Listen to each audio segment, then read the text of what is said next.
What's happening, YouTube? Genji here, back with some more puzzling action in Blueprints. In the last episode, we accomplished a lot in the last episode. We unlocked some more permanent upgrades in the Gemstone Cavern. We figured out how to get in, or get to the basement door. We haven't got into it yet. In fact, that's going to be our objective for today, is to try to get back to the antechamber, grab that basement key, and then make our way back to the basement door. So we're going to have to hope for some good RNG and some deep runs into the antechamber. So let's see if we can get there in this episode. On day 10? There we go, day 10.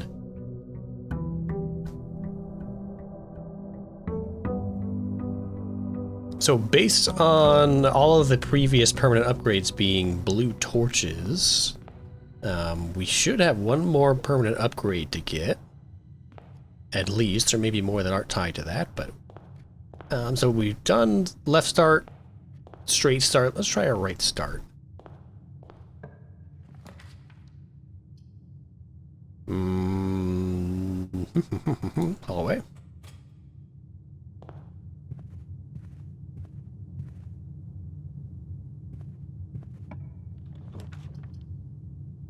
Huh. Oh yeah, we have 2 gems. Great. We have not seen the laboratory yet, so let's go ahead and see what the laboratory is all about. Ooh. Note. I typically work over at Cinca Labs, but got sent over here for a month to assist more with the new turbine tests. I think I need some help. For the past 3 days, I've been unable to find the laboratory on the estate. Today was the first success on that front. Can anyone tell me if this is typical, and if so, how do you get any work done? Before I arrived, I was briefed on the way to the door, or on the way the doors work, but I must admit, I did not expect to be excluded from my new workstation for the first week. Any tips for my fellow technicians would be greatly appreciated. Kimberly Thompson. See, that's what I was talking about with the drafting being like diegetic to the world. The logistics of trying to not only live but work in a house like this are just mind-boggling. Also, this would be like a modern marvel of the world. Like there's either some very sophisticated machinery that's causing all these rooms to shift around and disappear, or just like straight up supernatural magic.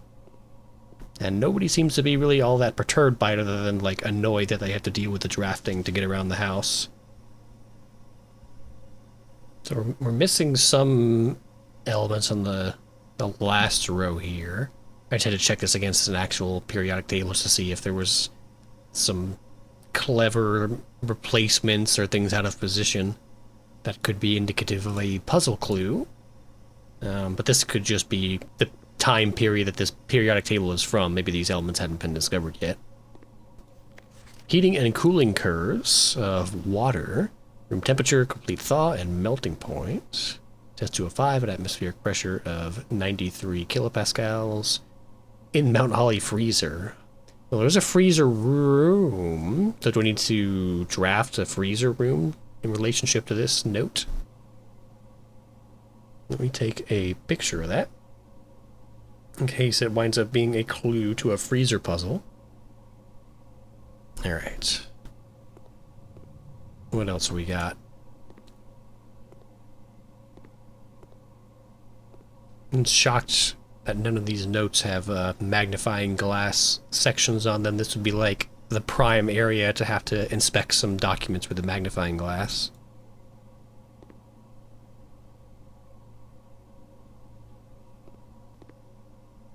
Oh.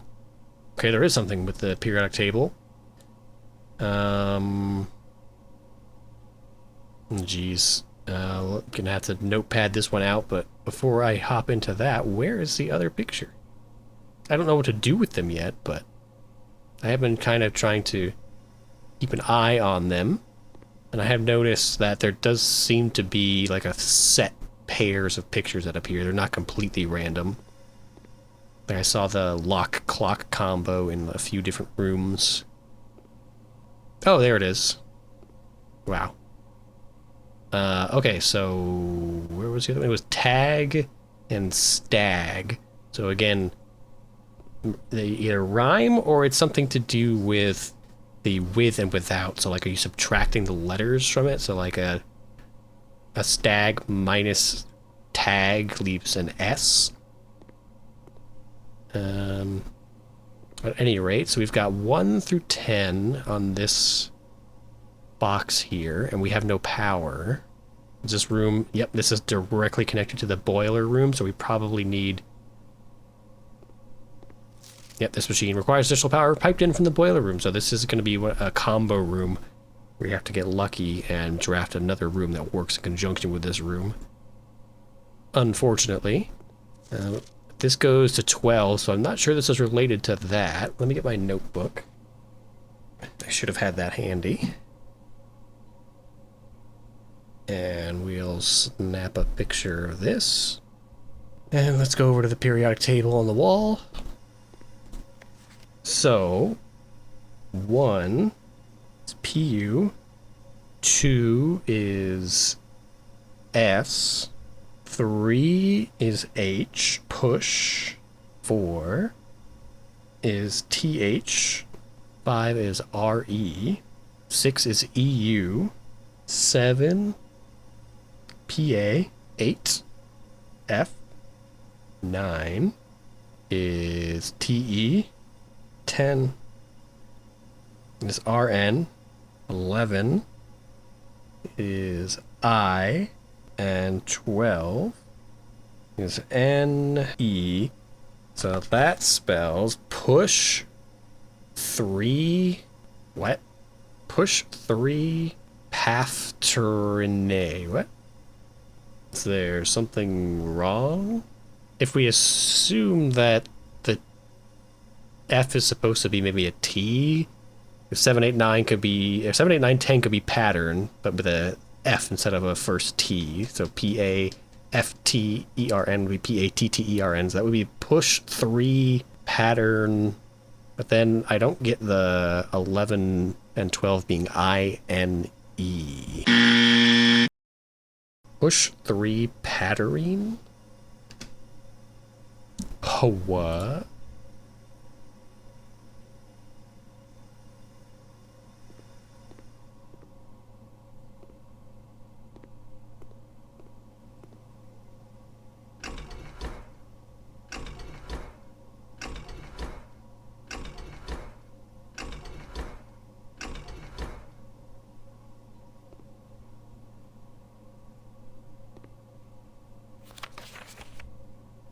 Is this indicating this? We push 3? I mean, it could be push 3 pattern in with just some extra letters.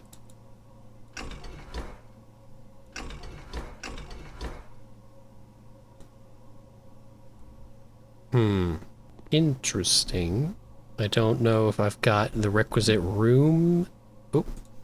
Effective immediately, electronic mail can only be accessed via the security terminal. Well, we know that's false because A, it's a red note, and B, we know that it's only checkable from the office.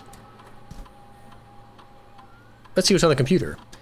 In the laboratory, you are free to experiment by testing and combining different mechanics to create an original and unique house feature that will last until the end of the day.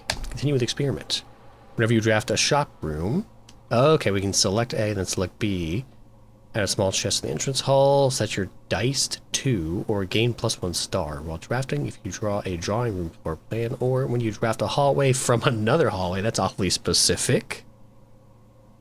If you draw a drafting room, so a shop room is going to give us the largest selection of possible triggers, right? Because there are multiple shop rooms you can draft. There's only one drawing room that you can draft, and then this is extremely specific when you draft a hallway from another hallway. So this is like decreasing order of likeliness to occur. So we can take, whenever you draft a shop room, set your dice to 2 seems pretty useful, because that'll let us continuously re-roll. Not continuously, but it'll give us some additional re-rolls that we would not ordinarily have. Create and activate this experimental house feature. After approval, this experimental feature will remain active for the rest of the day. Yeah. Press enter. Okay. Research logs. No experiments found. Available the day after an experiment has been performed. Okay, so we'll see that tomorrow. And then let's go ahead and log in. We know the password already. Swan Song.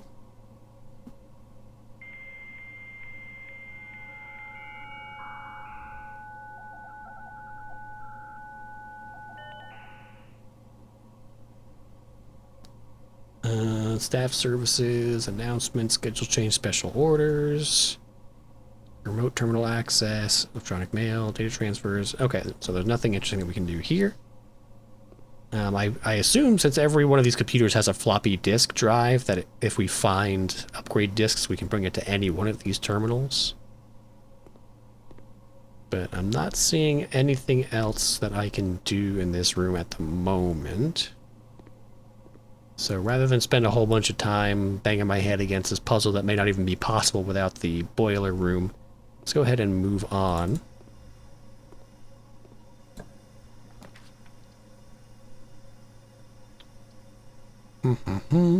Corridor and the spare room are going to accomplish the same thing. A parlor. Yeah, we'll take a parlor, get some additional gems.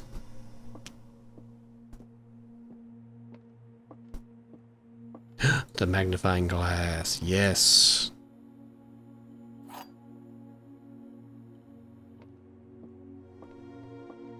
Let's look at the puzzle. The black box is empty.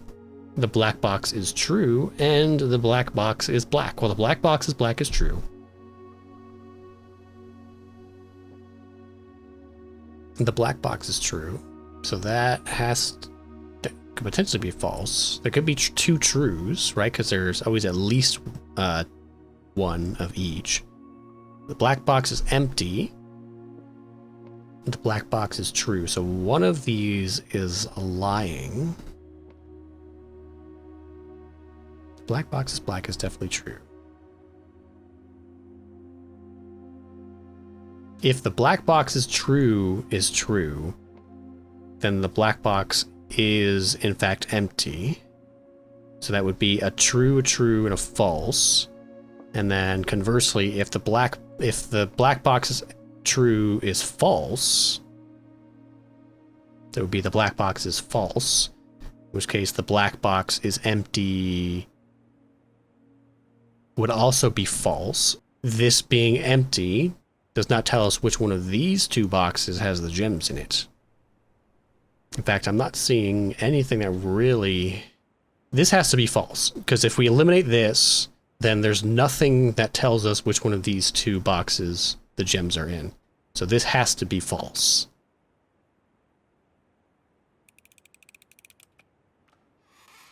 Yeah. Yeah, that one was the trickiest one of those that I've done yet. It's early. It's a bit too early for a passageway, I think. This is a great room for further in. Because it's got 4... The passageway is best used in a situation where you want 3 new doors, but we're wasting 2 of them. We're wasting one of those 3 possible doors on a existing room, so I think a chapel is probably the way to go, because I don't have any money to lose anyway.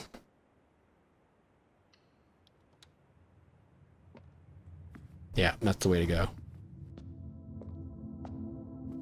And I was wrong. When I was in the cloister in the last episode, there was a statue of the queenly figure with the scepter in her hands, and I was like, that's not on any of the stained glass saints in the chapel, and it totally is. It's that one right there. So it doesn't really mean anything as far as figuring out a puzzle or anything, but for some reason I didn't remember that this one existed. Oh, okay. So we gotta go... There's only one door available to us, so we're gonna go this way. A pantry or an observatory, which direction we want to go in. I'll do an observatory. Start heading back towards the center. So here we go with the lock and the clock pairing again. So if we're assuming that it's like subtracting or comparing letters, then clock and lock would make this a C. I don't know how that's useful to us. Don't really need to check the book. We're just gonna look out, and then whatever we get is what we get. Yeah, we get 2 constellations today. We get a diamond back, and a pair of chests has been added to the entry hall. If only we had a sledgehammer or a key. Is there anything in here we can look at?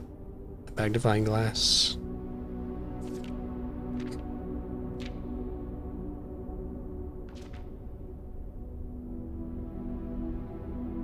dead-end rooms are more common. Ooh, that's nasty.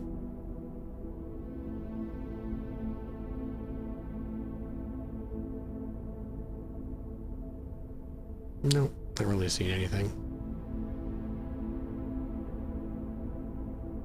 Okay.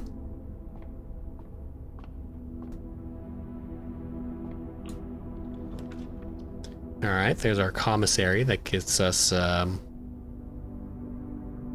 2 gems, right? The 2 gems? No, it gives us 2 rerolls. Well, in that case, the commissary sends us back towards the entrance hall. Oh, and so does the Nook. Ew. Could take the 2 keys because there's chests in the entry hall, right?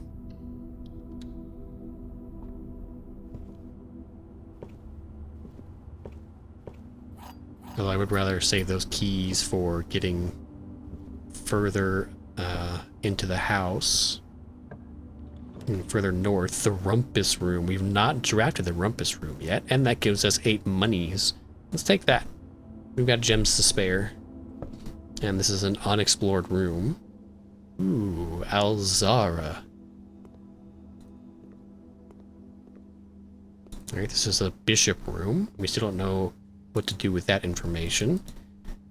I'm guessing it has something to do with... I mean, there's obviously not the appropriate number of squares in the house to be a chessboard. A bride and a bridge. So G would be the difference there, right?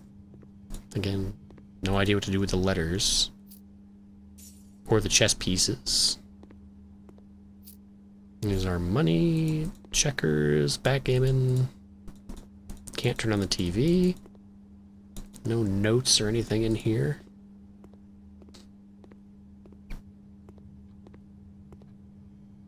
Yeah, I looked over here. Record player. Okay. I assume we're going to be able to interact with this. Insert coin.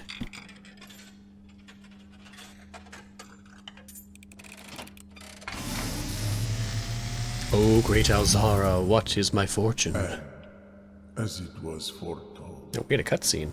Let me hide. awakened at the sound of a dropping coin.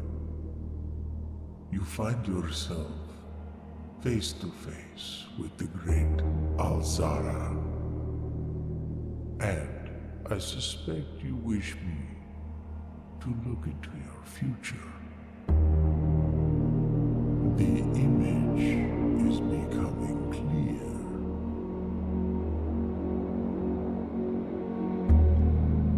I see a boy standing on a shore of white sand. He is looking for something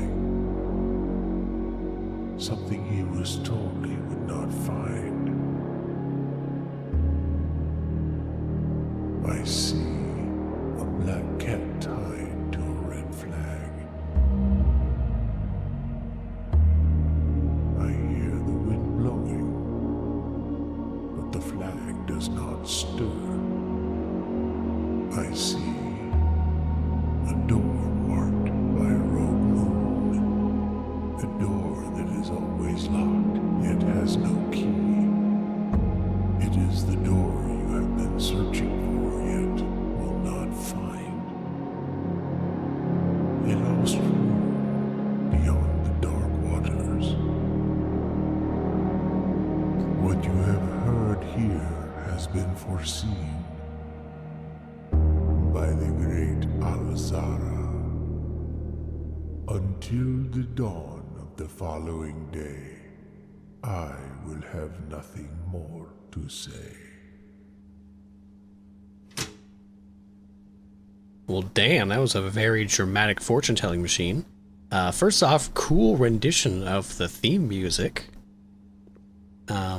So we can tie in some of those clues. The red flag is obviously the royalists, and the red guard, and what is the name of the, not Arinda, but something Ares.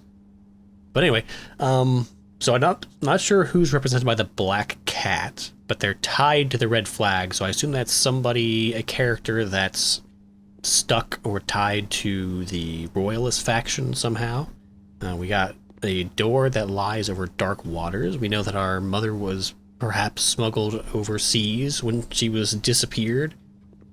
So does that imply that our ultimate goal or our ultimate prize is reuniting with our mother on the far side of the sea or something to that effect?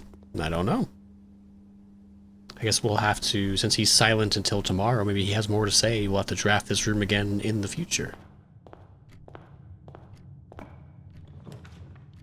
Security room would be pretty good. That gives us 2 directions to expand in.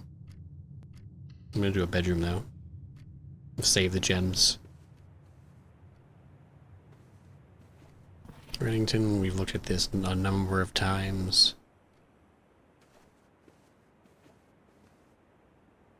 Here's the rogue moon. We've got rosary, prayer, beads, and crowbar. Unless there's another name used for crowbars I'm not aware of.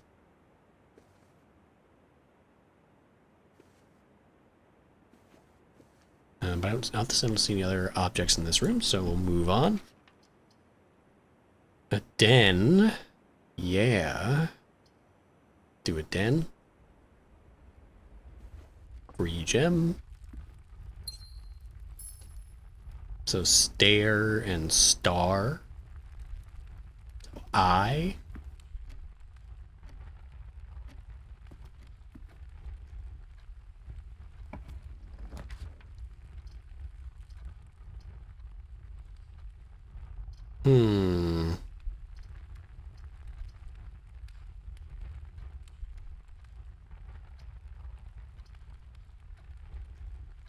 Sure. Experiment successful, so set your dice to 2. Okay, so we got 2 ivory dice, and we have some money. Salt shaker, compass, or a shovel. That's tough. Because the shovel is super useful for getting, like, everything. More steps, more keys, more gold. But a compass makes you more likely to get north-facing rooms. We'll start with the shovel.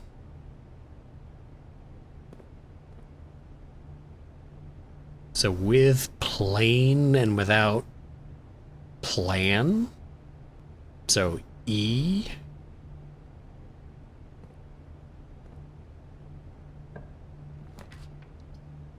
Office.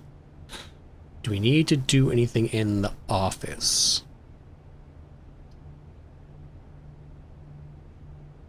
This would be a good place to drop a utility closet.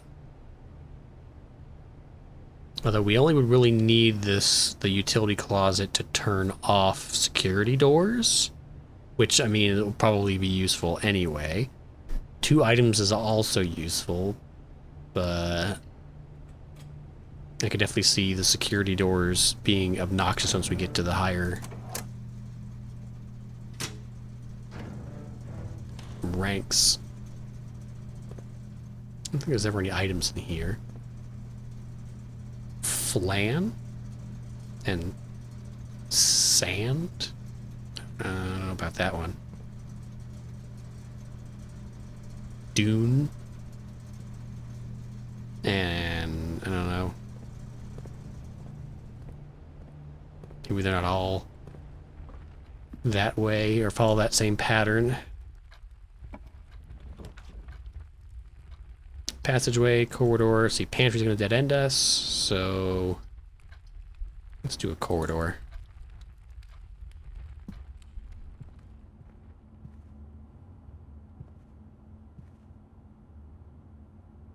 I'm not sure what we're calling this. Tier? This is like a tier cake. Tier and tie, maybe? Here's the drawing room. We're gonna have to start spreading back out left to right at some point. Because I'm gonna get over to one of the wings to start drafting green tiles to make use of this shovel.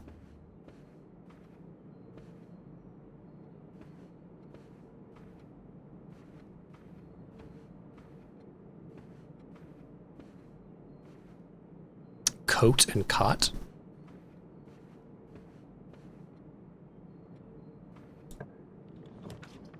Like so. Spread gems in each green room. This just sends us back south, though. Let's redraw. Yeah, this does let us keep going north, though. Hard to complain about that. It says, sap all of our gems, though.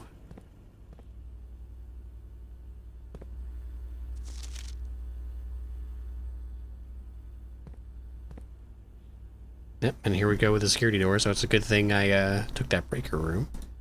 So we can come in here and go to the keycard system. Oops. Keycard system, settings, at security level.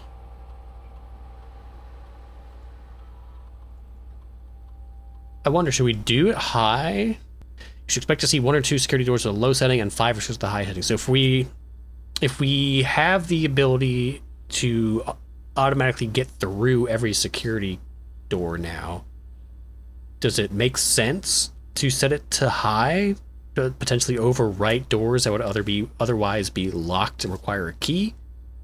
Let's try it. I might be dooming our run, but if we change this to unlocked, confirm settings, so with the power off now, every key card locked door will just be unlocked. And since it's high, we'll see a higher number of unlocked security card doors, key card doors. That's my logic anyway. That's a waste, a closet. Sure. The running shoes, I forget what these do. It's been a while since we've had them. Occasionally save steps when traveling longer distances. Okay. A gem, which we definitely need. Then we've got row and crow.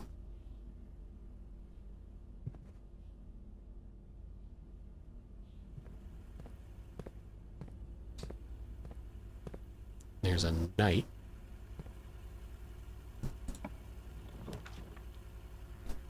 Oof. Bunch of... Oh, we'll take a dark room. And let's just keep going north. And then we can run back to the... We gotta knock the lights out first. And... Waste a bunch of steps running back to the breaker room. 5:44. We didn't save any steps at all.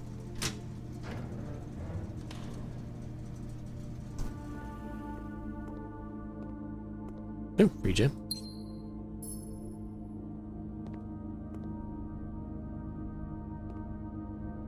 Pictures still all look the same. Alright, so we can go north.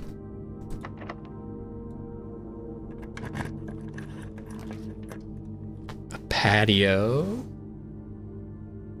That'll bring us back in. Or a conference room. Let's keep going north for free.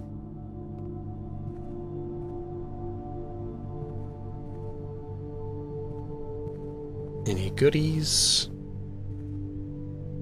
Nope.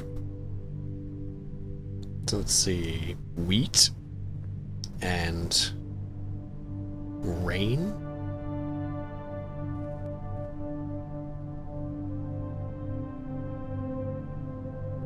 No, that one doesn't make any sense to me.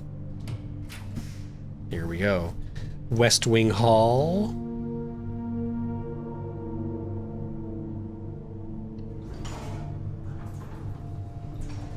So here's rank 7. Spine and pine. So that's an S. Triggers 1. I gotta start using those. A drafting studio. Select a new floor plan to permanently add to your estate's drafting pool. What? What does that even mean? Are there rooms that aren't in the drafting pool at all? Oh, a dining room in rank 8. How perfect is that?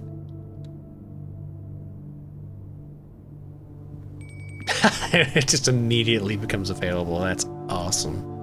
Give me some pizza. Wood-fired pizza. We don't have a furnace, but I'll need the 20 steps, so gimme. What? You left a slice. Shameful.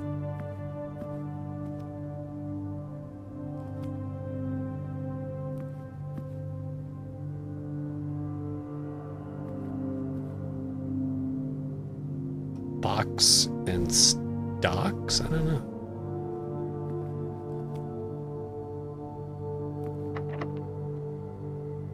Ooh, let's see, is this one unlocked? Probably not, considering we're in rank 8. Nope.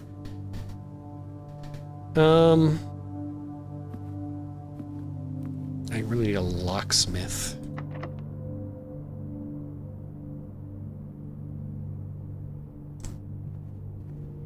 Ooh, it hurts wasting all these steps, but... Oh, they're all locked. Finally, a laundry room.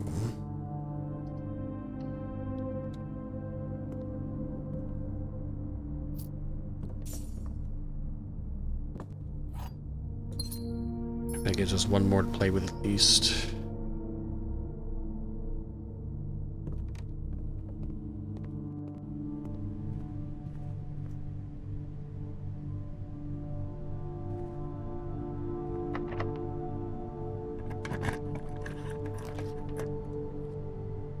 +1 for each bedroom in your house. Well, I've got one bedroom that costs a gem, though. Ugh. And then office is going to be a dead end. Opportunity to earn and spend, but it will... All that money will get sent to the conference room, at least. We've not drafted the servants' quarters yet, though. So there could be a clue in here. And this will presumably give us 2 keys. Because this will be the second bedroom. Yep.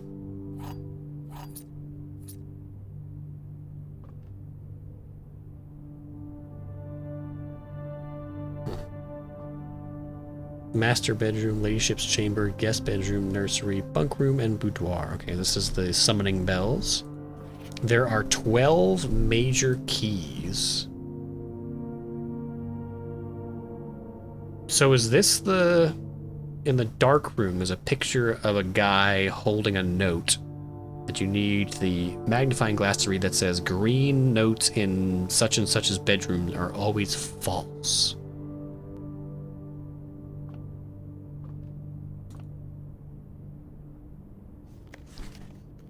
Hartley, yeah, that was it in Hartley's room. So that note is false, unless it's like a double psych, and that note that he's holding is a red note, and it's not a handwritten note, which means that it's false, and that this green note is true.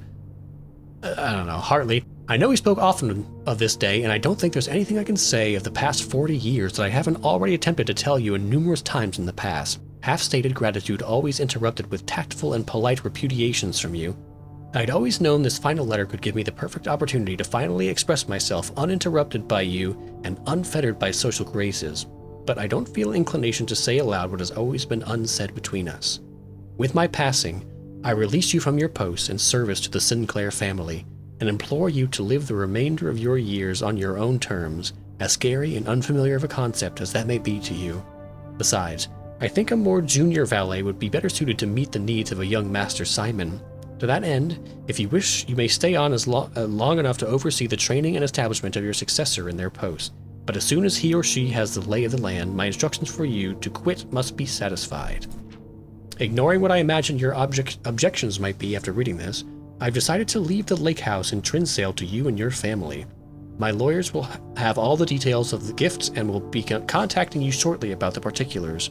For the past 4 decades, you have served willingly as the subject and victim to my many whims, games, and riddles, and so rest assured, unlike my nephew, you will not be put to yet another challenge to prove yourself worthy in this matter. The house is yours without strings or stipulations. I had for a time gleefully entertained the notion of employing Anne as the house manager of your new residence, but I knew the humor of such a prank would be entirely lost on you, to say nothing of her. Until we meet again, my friend, Herbert. Aww.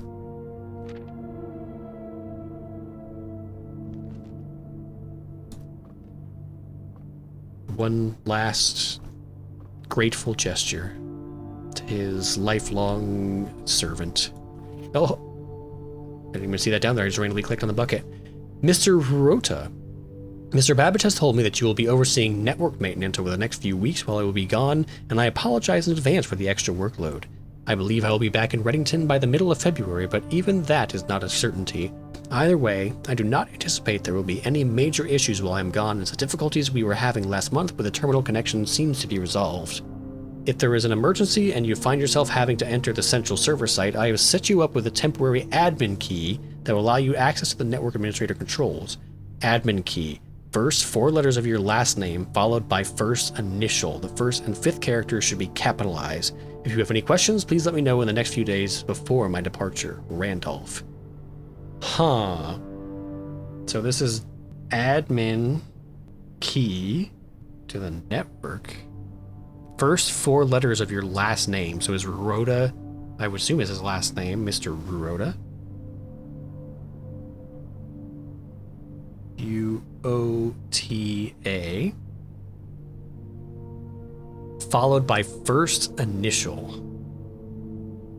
Rhoda sounds familiar. Where have we seen that name before? Alright, well, let's snap a picture of that, and then have to figure out where the heck we saw Mr. Rhoda mentioned before. I don't know if that's the gardener. It's definitely not the old gardener. I don't see anything else in here. No notes under the pillows, like in the hovel. 2 notes is probably, I mean, more than enough, including this, for a single room. Alright, nothing was spread, so we don't get any keys or anything accumulated here, but we do now have 3 keys, but only 1 gem. Let's see, can we connect something to the foundation? A locksmith. But oh, we have no money because I spent all of our money on the shovel. Crap. Spare room will get us over to the foundation at least, and it's free. Okay, and then what else? We want to go over potentially to the... We can go up or we can go right. I kind of want to go up.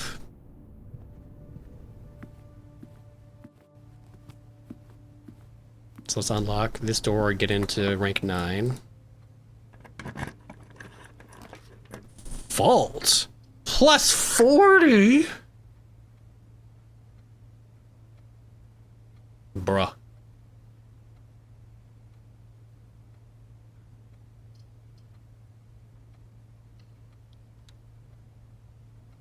It hurts that we missed out on that. We've looked at everything in here. Chief and Chef. That one's pretty easy. Oh, here's our Swimbird book. I forgot that we had asked for this. Borrower, Simon. Mrs. Peterson, Herbert Sinclair. So he checked out his niece's book to read. Who's Mrs. Peterson, though? Swimbird by Marion Marigold. Oh, we've seen this bird. I think this Simon has one of these in his tent outside, doesn't he? Also, our handwriting is atrocious. What is that? I am a dare bird, a daring and brave bird. Diving so deep bird, a ride on the wave bird. He's so angry. There is not a dare I would not do. There is not a depth I would not dive to. However, my friends are not very open to the idea that I like the sky less than the ocean. Bird in the sky, not in the sea. That is what they say when looking at me. You are not seabird. You are not swimbird. If you are friend bird, fly in the wind bird. And shouldn't you always listen to friends? For they know me best, or so they pretend. So I dare not to dive, and I dare not to swim. So I dare not dive, and I dare not swim, and I dare not step foot in the ocean again.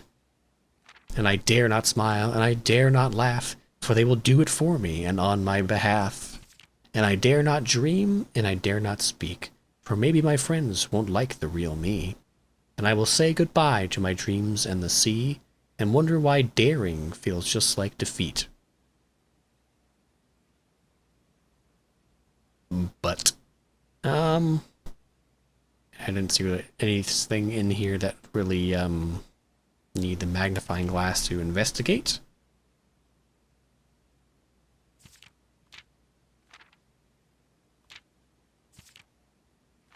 So obviously the word dare is emphasized here repeatedly. I don't know if that will wind up being a clue to something.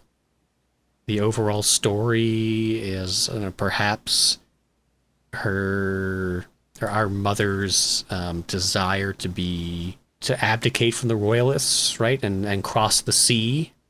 And this is the book that supposedly got her in hot water with the publisher, right? Because her breakout hit was Red Prince, and then Swimbird is when she got in trouble with Red Publishing because the bird's blue, and her friends are not very open to the idea that she doesn't enjoy being a royalist. Interesting. Doesn't really help us solve any of our outstanding questions. You can get over to the antechamber. Do we do it here or in the dining room? I kind of want to do it in the dining room, because if we do it here, unless there's something in this room that gets us into the antechamber, this is a dead end. Whereas if we do it on rank 8, we can still continue. East.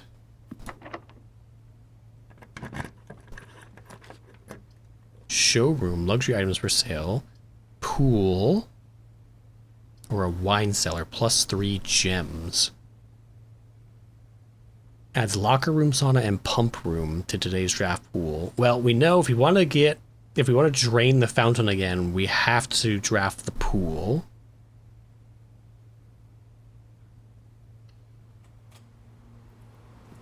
It stays drained. No! No. That means we should have left the fountain drained. Oh no. Well, at least we know that it sticks, but that means they're gonna have to hope that we get another pump room drafted so we can drain the fountain and leave the fountain drained. Bunk room, locksmith. The pantry takes us to the antechamber, but we need the...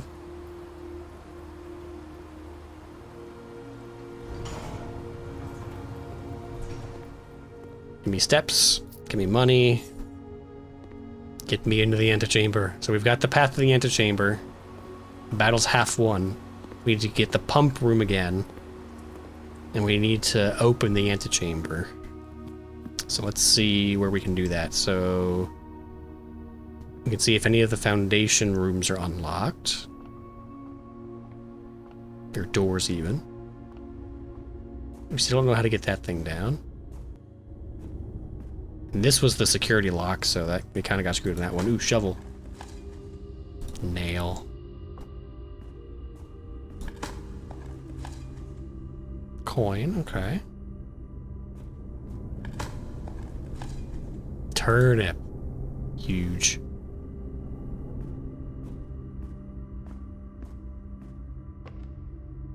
Okay, so we're looking for, we need a, like the secret garden key, and I mean there's 3 levers potentially that can open the antechamber. We only know of one of them.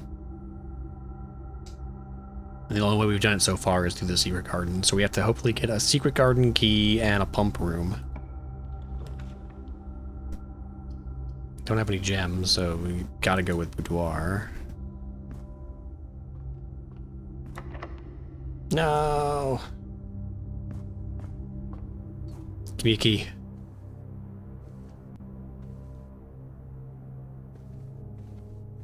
Let's get us a gem at least. You know, this is 1225. Enter.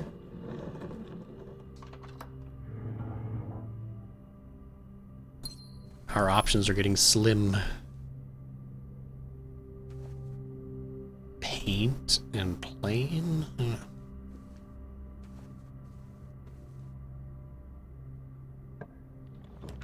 Pump room, yes. And then we can go down from the pump room and we can go east from the courtyard, so we still got some things open. Oh, why are there dig spots down here? Oh, old shoe. Great. Blah, blah, blah. So we want to leave the fountain drained. So I won't make you sit through this again. I will cut to after I've done this whole pump puzzle again to get the fountain drained, and we'll leave it that way so that we have permanent access to that basement door. So I'll see you in a minute.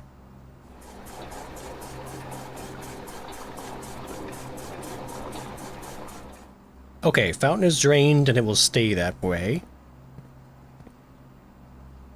So now we just need to get into the antechamber. No, man. So we have a locked door in the foundation, a locked door in the pump room, so we're gonna have to backtrack to the courtyard and pray that we get some traction down there. But even if this run fails, knowing that the fountain's going to stay drained is awesome, because that means we don't have to worry about getting back into the pump room anymore. We just need to focus on getting the secret garden key and or one of the other ways to get back into the antechamber. Nope, the shoe just kicked in. Okay, there was a dig spot out here. Give me a turnip. Deposit box key. For the mail room? I know we've gotten that before. We just never gotten it on a run that we had the mail room. Yes, a turnip, thank you.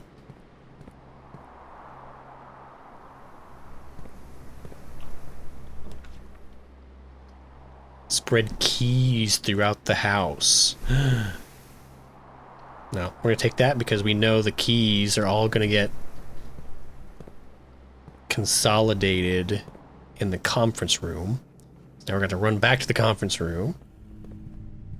And here's all the keys. 1, 2, 3, 4, 5, 6. 6 keys. That's huge. Alright, so where's the earliest place that we can use this? We can go back to the pump room, or we can keep going through the locker room. Let's go to the locker room, because I want to see if you can open the lockers. If we can find the secret garden key in the locker room connects directly to one of the exterior walls. So that means that we can use the secret garden key there.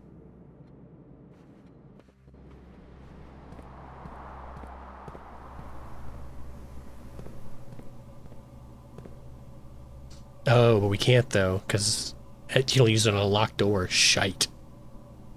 Alright, well, let's see.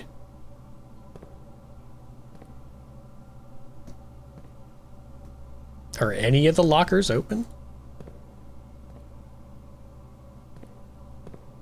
Is there one key for every... It can't be.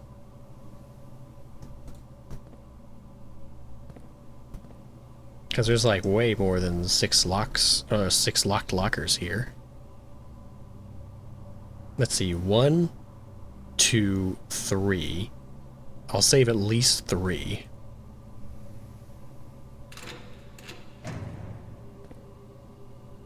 Oh no, you can get nothing.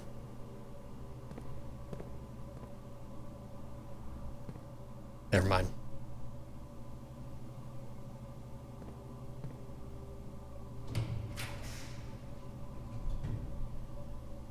Billiard room. That gets us 2 more keys. Or potentially the secret garden key, right? Because we've definitely gotten a special key. We've gotten the silver key in there before instead of 2 keys. So it would be amazing. Turn this into a god run if there was a secret garden key in here. 20. 10. Forgetting the order of operations here. So it's 10 minus 4 is 6 times 3 is 18. So we've got 18 minus 8 is 10 times 4 is 40 divided by 20 is 2.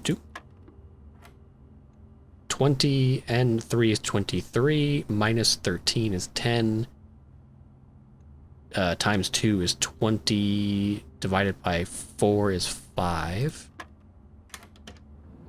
No. Damn.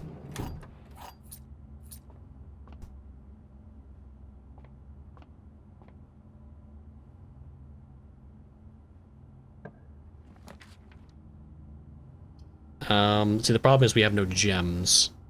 So a locksmith could potentially get us a secret garden key because they randomly can have it on sale, I think. We have to redraw. Greater chance of finding items in green rooms. Oh my god, I'm an idiot. I never went to the outer room today. I'm so dumb.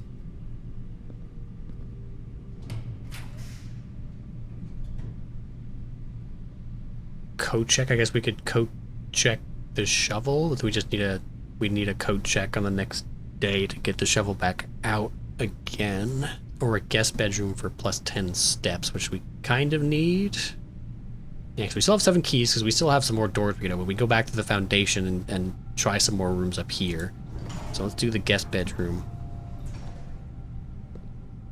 There is car keys. We've not gotten into the car yet. I'm getting like all the types of keys except for the one key that I need.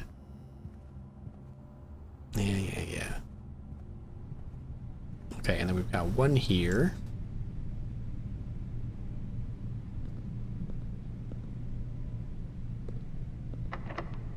If this is locked, I'm gonna come back. Because we need... If we get a secret garden key, we need a locked door on an exterior wing in order to draft a secret garden. So this would be good, because there's no other place that we could potentially draft this. The west wing is completely full up, so we have to backtrack and go through the foundation. Oof, that's going to be 1, 2, 3, 4, 5, 6, 7, 8, 9, 10. That's 10 steps off our 38. Ugh.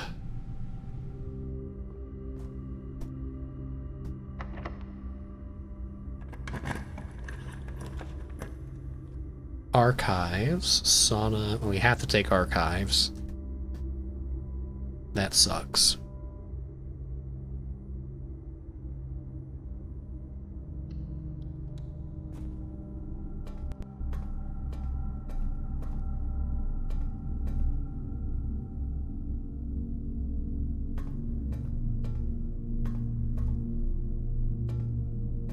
No items laying around.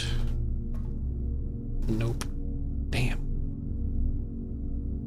Alright, north.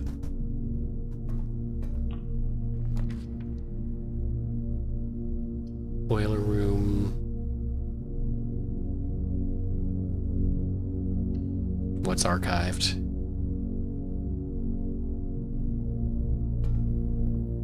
The workshop. And we got a freebie for walking in here with the running shoes. So this is different. It was an R last time we were in here. Battery. Battery powered contraptions. What?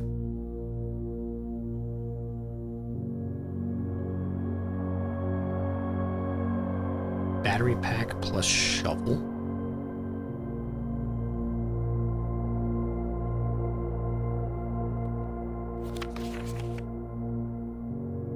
So we got this again.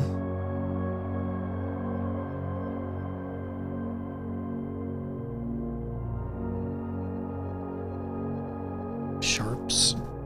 Or flats even.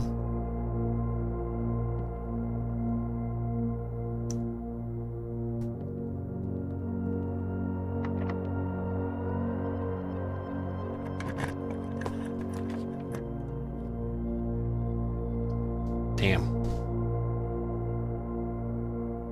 Everything needs gems.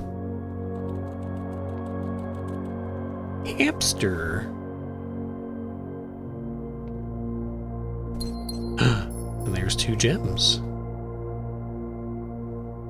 Any other freebies in here? Doesn't look like it. 2 pawns. I guess because it counts as 2 bedrooms, right?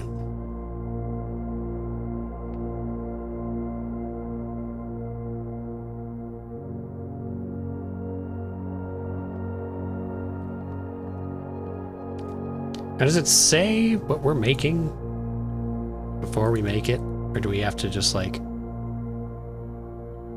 Battery pack plus shovel plus something else? Oh. Okay, well, never mind then.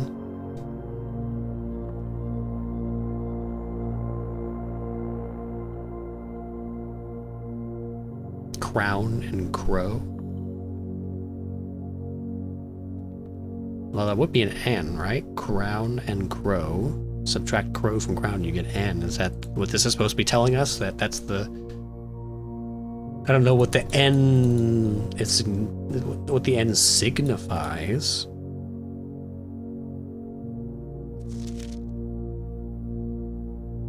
Is that used in conjunction with this? Do we need to like put these notes in rooms or something? 1, 2, 3, 4, 5, 6, 7, 8. 1, 2, 3, 4, 5. There's not even enough.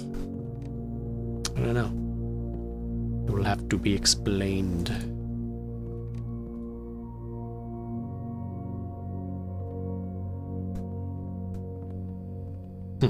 Alright, so what's left for us? So we can go this way. Fan.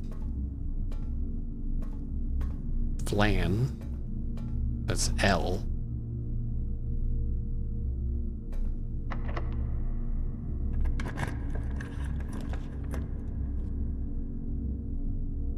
Laundry room, launder currency. We've not been in the laundry room yet.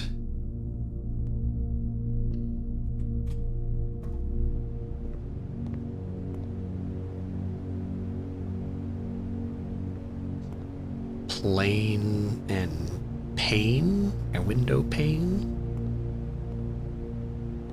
Oh, there's nothing in here, huh? Oh, what's this?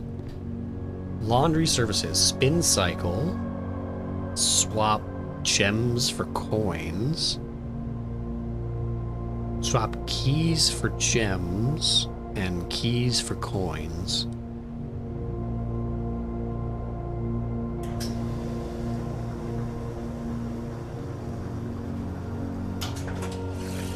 Oh, wow. Neat. Wait. There's a boiler room powered dryer? What would you need to dry?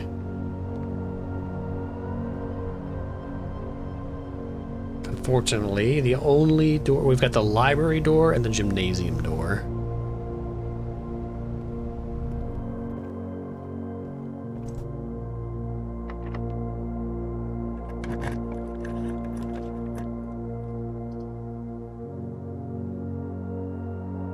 Hallway doors are always unlocked. Foyer. We've not been foyer. Oh. The laundry room counted as a shop. Why would this cost 2 gems, though?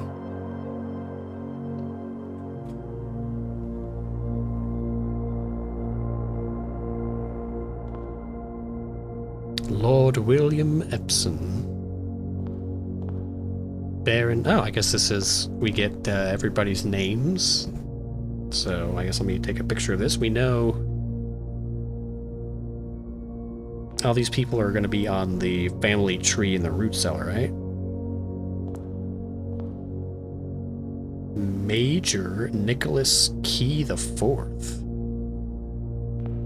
I don't recall him being on the family tree, although the Major, the Baron, and the Lord, these are all mentioned in that note in the drawer in the office. J. Ariana, what the hell is that? Is that the queen of... Baron Edwin Sinclair. Count Isaac Gates.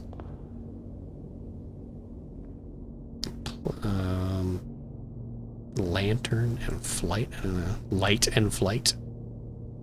Okay, so the anteroom chamber does not stay unlocked. That sucks. That'd be kind of perfect, though, if we got that open. And you got these two fingers pointing straight into the anteroom, or the antechamber.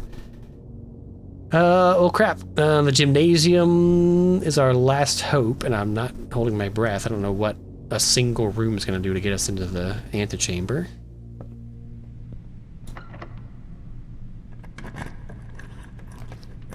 This is our last room. You're more likely to draw... We haven't been in the greenhouse, so let's go ahead and check out the greenhouse. You're kidding me. Oh my god. We wouldn't have enough steps anyway. That would have been the ultimate insult if we had the broken lever and opened the door and then just didn't have enough steps to actually get there. Oh my god. Old tin can. Is it raining?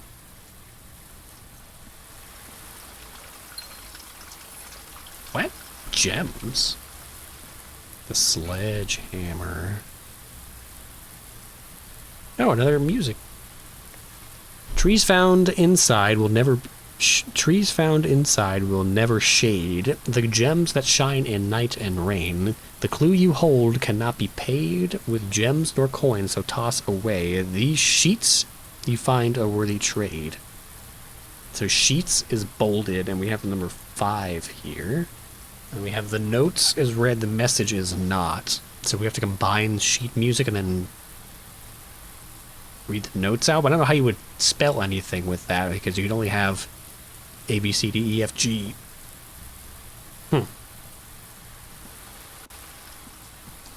Flowers. Wow. Coin. Bleh.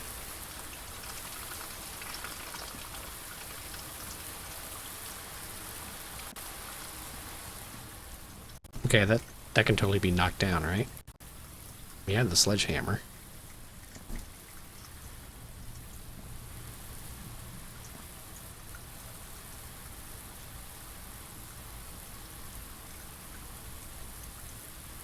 Well, poop. I think that's the end of this run. 1, 2, 3, 4, 5, 6, 7. Yeah. We can't get any more interesting. I wanted to see if the sledgehammer could be combined with anything in the workshop, but we're not going to make it there in time.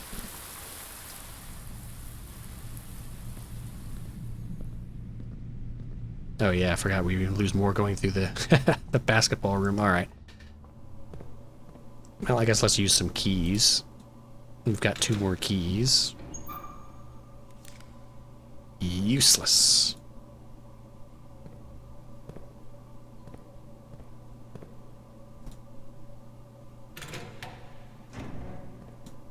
Huh.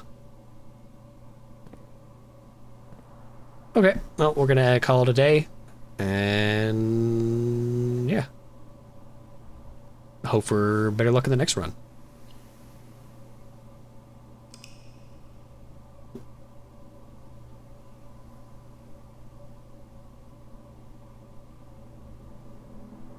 Lavish inn. Wow, look how big it is. 6 bedrooms. 41 total rooms. That was a long run. 7 new rooms. So, yeah, we'll do one more. This is actually my second recording of the day. I did another game before this one. Yeah, see, it's open. Awesome. So I don't know which I'm going to post tomorrow. I got a lot of editing to do. Alright. So...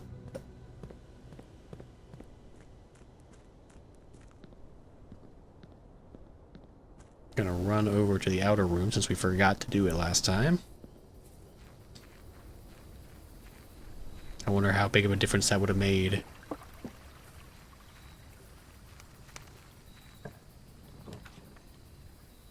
tool shed, 2 special items. The shelter, we don't really need this. That's just going to give us an extra gem. I've not taken the tool shed yet. I'm not sure what could potentially be in there. Let's see. Metal detector, that could be good. Get some extra keys. And the sledgehammer. Okay. Okay.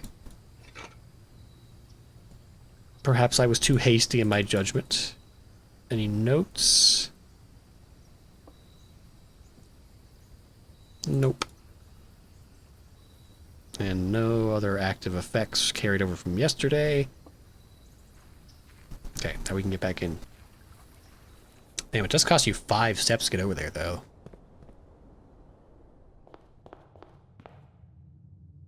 Which way do we go today?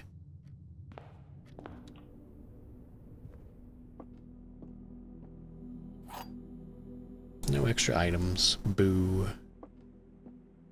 Alright, what do we got? The other 2 boxes are empty. The other 2 boxes are blue, so that's false. The other 2 boxes are true. Well, this is also false because this one's false, so this one has to be true. The other 2 boxes are empty, which would make you full.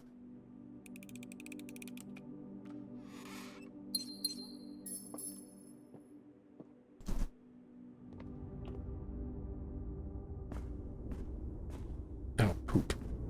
We don't have the shovel. We don't have the security room or the key card.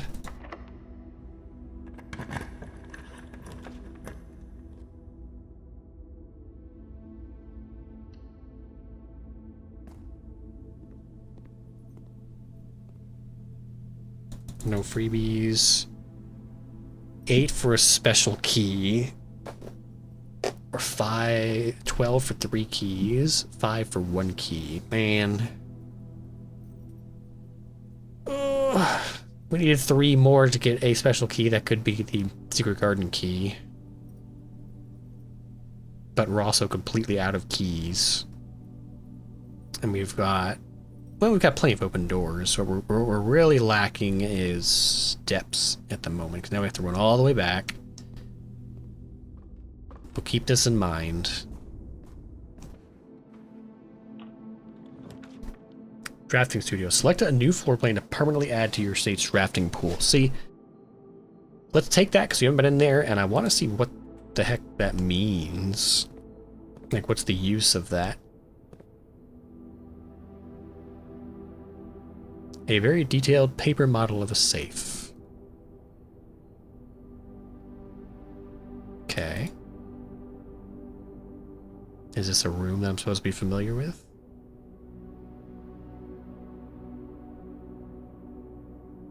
Is it showing me that there's a safe hidden in a room somewhere that looks like this?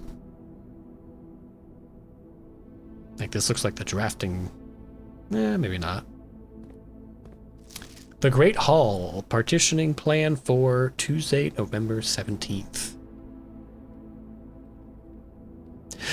Oh, okay, well, so today is Tuesday, November 17th. So this shows you which rooms are dead ends. Interesting. In the Great Hall. I don't know if we'll get the Great Hall because that requires a silver key. Volume 1, Drafting Strategy, January issue. Oh god, please don't be 17 pages long. Oh my god. Alright. The drafting spectrum. Blueprints are more than just blue. It should come as no surprise that the first color that comes to mind when speaking about blueprints is blue. And while it is true most architectural plans and designs are found on blue paper, it is not the only color on which floor plans are drafted. In fact, originally they were not blue at all. Hundreds of years ago, the chemicals used to create floor plans cause coated paper to turn black when exposed to light. This raven hue, perhaps more fitting to the reign of Horus. Yeah, right, Horus, Arinda? This raven hue, perhaps more fitting to the reign of Horus, was decidedly more difficult to affix an architect's revision edits to, and so blue was proposed as an ideal replacement, as it had no political ties to any other realms. Really, they were getting butthurt over the color of drafting paper? By the fourth era, all floor plans were being printed on blue paper. Over the years, the fear of political connotation deferred to innovation, and the use of colored prints eventually became popular with engineers and architects who used hues as a way to differentiate various types of buildings and rooms. Violet prints, for example, are only used when creating plans for a bedroom, while an orange floor plan will immediately inform a contractor that the print contains designs for a hallway. In this issue of Drafting Strategy, we will explore the different features of each type of floor plan and look at the underlying connections that tie each room to its color. Most violet dreams. The bedroom is often referred to as the heart of the home, and with good reason. It is the place where people can rest during a long day, where they can kick up their feet for a bit and recharge their batteries. Architects always use violet-bordered floor plans for bedrooms, and the comforting purple hues encountered while drafting will usually let a weary traveler know they have found a room in which they can rest up. Architects may wish to utilize bedroom strategies if they are the type who love to explore and backtrack frequently. Having an excess of steps usually affords bedroom enthusiasts the ability to be more carefree with their plans for the day. So this is written in the context of a house that has, like, steps as a mechanic. Is this a common thing for manors in this world? Average number of doors, 1 to 2. Extra items likely. Synergy. Sleeping mask. Nursery. Yep. Indoor verdure. Verdure? A new word for me. Green rooms are a wonderful way to bring the outdoors inside and provide a breath of fresh air for the home. The abundance of plant life, rich soil, and natural resources in these spaces makes them extremely appealing for architects who enjoy gardening and open spaces. These floor plans are extremely synergistic, and strategies centered around green will often involve drafting as many of this color as possible. The more green rooms you are able to draft in your house, the more powerful their effects will become. Additionally, these spaces are more likely than other types of rooms to contain piles of dirt for digging. Resource gems, number of doors 2 to 3, extra items often. Watering can, we've not seen the watering can yet. Orange passage. If the bedroom is the heart of the home, then the hallways are the arteries, serving as diverging paths that branch out to connect different parts of the house and lead visitors to their intended destination. While these orange corridors are often overlooked as one travels through them, they are a vital component of any house. The numerous doors found in each hall provide the means to add more rooms to your house, and the more hallways you have, the less likely you are to draft yourself into a dead end. Hallway strategies are ideal for the architect who prefers more rooms and flexible options for expansion over pure resources.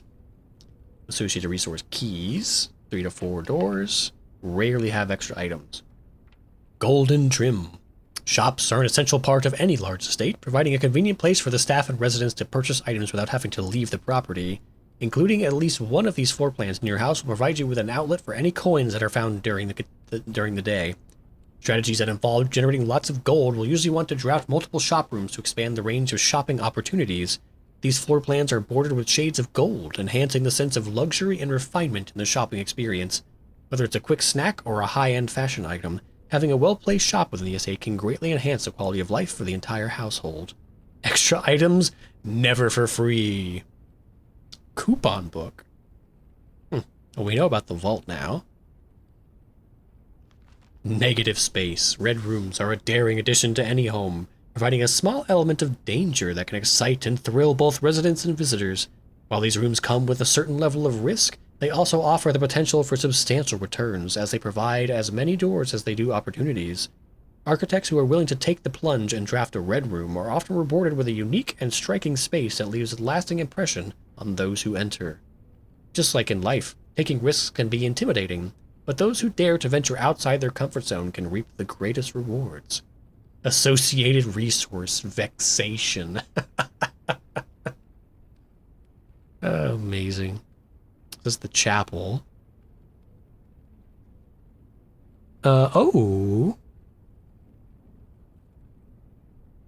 We don't have the magnifying glass, but I can just about make out that the two saints shown in the front, the one on the right says Lydia, and the one on the left says Darfa, perhaps? Darja? Okay, so there was a clue in here. I still don't know what that's useful for. prismatic rooms. You may on rare occasions notice some floor plans that have more than one color in their design. These rooms are unique in that they simultaneously share all the characteristics of each type of room associated with those colors. For example, a floor plan with a violet and gold border would be best described as a bedroom shop, while an orange and green one might contain a corridor of greenery and plants. The aquarium is a very useful multicolored floor plan as it supports all of the color-based strategies listed in this volume. For example, it can give you bonus steps for having a nursery, as well as being unlocked for having a foyer. So aquarium doors are always unlocked? Or you have to have drafted a hallway that has the effect hallways are always unlocked, right? Yeah, hallway doors are always unlocked. Okay, so if you draft a foyer, then all the aquarium doors are unlocked. Got it. Word from the editor. As we reach the end of this volume of Drafting Strategy, we hope you have found valuable insights and colorful inspiration for your next architectural project. From the purples of our dreams to the reds of our fears, we believe that no ambition for an architect is too brave, and no design is too colorful. To achieve our goals, we must delve deep into the spectrum, drawing upon all colors and ideas of daring merit. At the end of the day, color is just another tool. Some wield it to express their own creativity, some hoist it up as a display of their own power. Some use it to calculate great sums, but all of us want to find a color we can call our own. The end. Oh. Coin.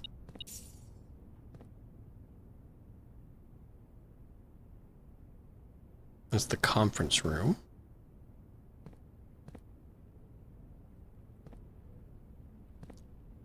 Let's see, anything else?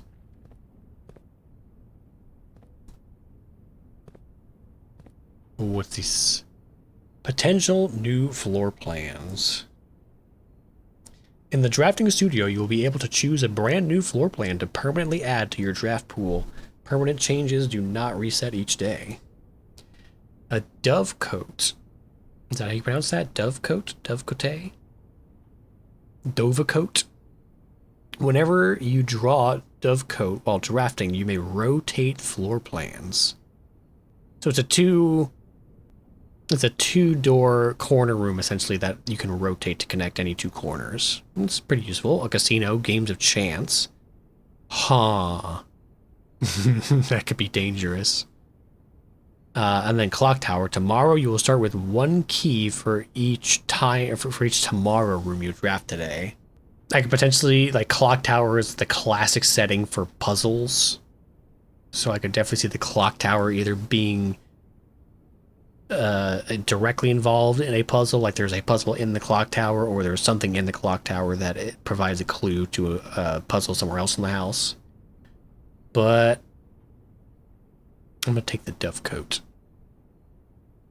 A towering loft serving home to many of the feathered locals of Mount Holly.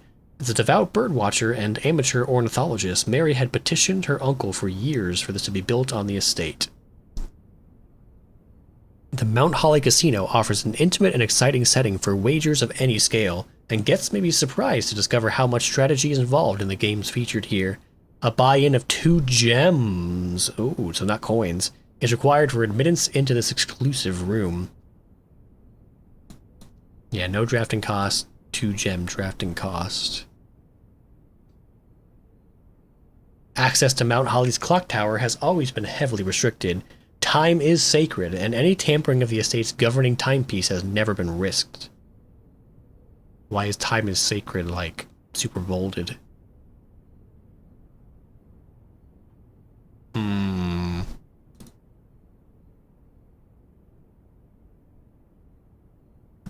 Alright. So this is a dead end.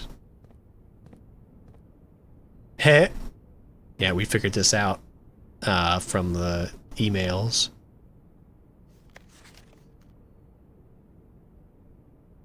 Good to know there's a more explicit way to figure it out.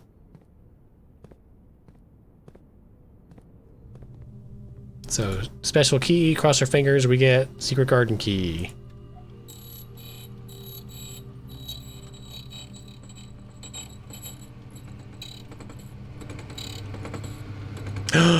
Yo! Alright.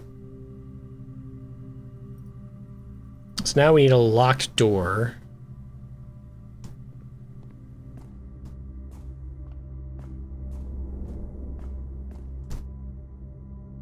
On the exterior wall. No, it's a keycard door. No. That would have been perfect. And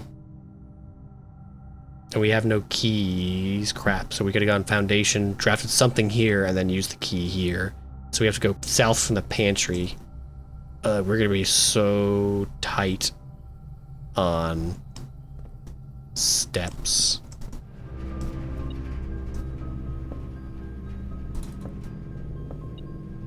That looks like it can be smashed too. Oh, and of course it's a security door. Man. So now we get the broken lever. Alright, I'm officially starting to get annoyed by the RNG elements of this game.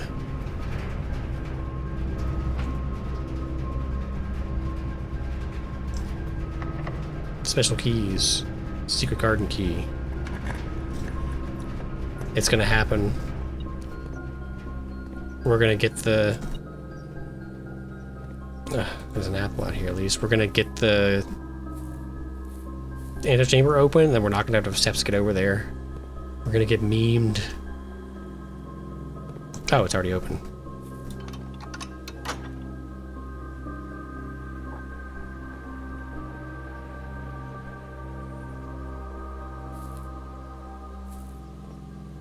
And there's totally a way to get through here.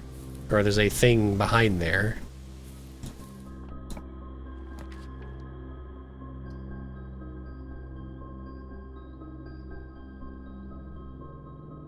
Yep.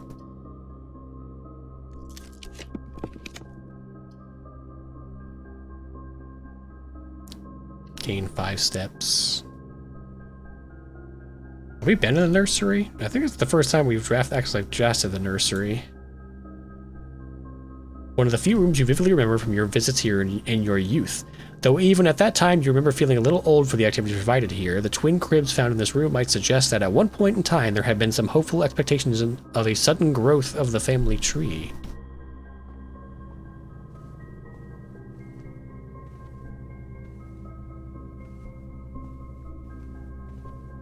Baby.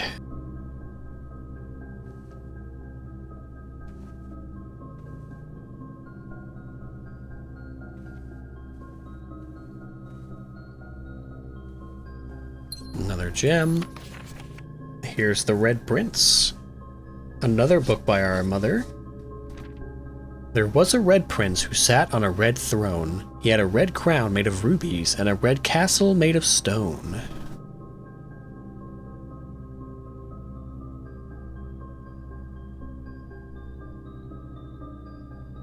The red rubies? Is that the crown of Arinda? I keep forgetting the name of the countries. The prince had a love for all things red. It's the only true color, the prince often said. Oh my god, they're mocking us. It's the fire hydrant and the apple and the rose and the wagon from the gallery puzzle. They're mocking us. He could not stand the sight of a canary or a crow. He could not stand the white of a swan in the snow. And he never looked up for fear of the view. He had heard that the sky was not a red hue.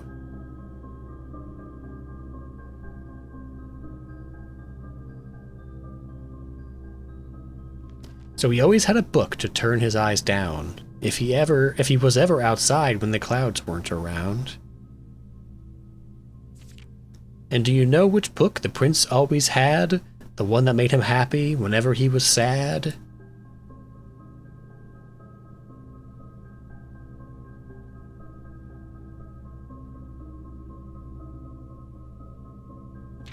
A story he had read in the bath and the bed, and maybe you can guess with the clues that we have said. Did you bring a book in the bathtub? That seems irresponsible.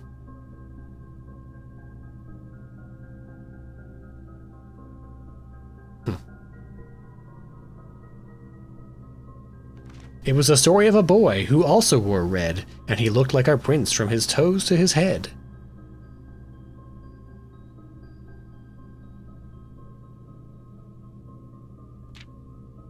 And as you, my reader, might already assume, this book is quite near you, in fact, in the same room.